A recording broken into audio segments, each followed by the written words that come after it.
पारध्याचा इतिहास. पारधी असे आहे, एवढे इमानदार, सक्सेसफुल. अंग्रेजवाल्याले नाही भेटले. अंग्रेजवाल्यानं आम्हाला ठगच्या लिस्टमध्ये टाकून दिलं. आम्ही कुठे बी जातो तर आम्हाला बुरी नजरनंच पाहते. हे चोट्टे आहे, हे दारू काढते, हे काढते.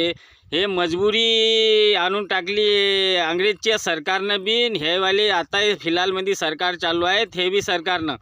आम्ही लोकांच्या लग्ना यावामध्ये जायचे तर आम्हाला बुरी नजरनं पाहून उठून हकलाचे, आम्हाला जेवण नाही करू द्यायचे. तेच पतारवाल्या फेके तर तेच उचलून न्यायचे. आम्ही जंगलात तेच आमच्या पोरा बारायला चालले. हे कोण सांगते? आमचे आजी, आजाहून आजे, नाजाहून आजे हे कथा सांगून गेले.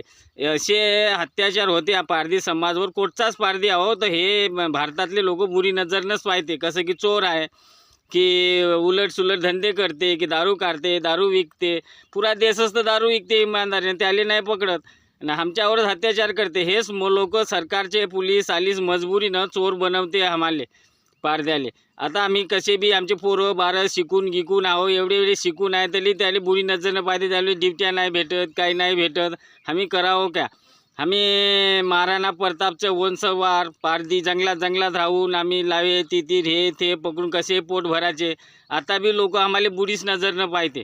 आता 4 समाजवाल्याले चांगली नजरनं पाहते. एक तर मुसलमान झालं, तिसरा शीख झालं, चौथा एसी समाज झाला, चौथा म्हणजे 5वा आणि हे ब्राह्मण झाला. याची लोकसंख्या जादा आहे. हे कसे डरपोक लोक लपून वाचून राहिले. आमची पारध्याची समाज अंग्रेजवाल्याला भेटले नाही, खूप मेले. हे डरपोक लोक आहे, गांधी शेपटी टाकून राहण्यावाले हेच लोक वाचले आहे. आता हेच लोक राज करून राहिले या देशावर. आम्ही पारधी समाज, आम्ही महाराणा प्रतापचा वंशवार, आम्ही देशाला आझाद केलं तरी आम्ही हिलून राहिलो असे.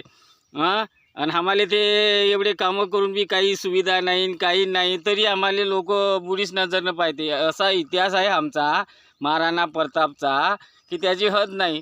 आम्ही देशाला ह्या रस्त्यावर टिकून ठेवलं तरी आमचे असे हाल आहे. हे लंगडी लुल्ली सरकार काही आमच्याकडे पाहत नाही, ना काही नाही, ना काही नाही बाबा. राम राम.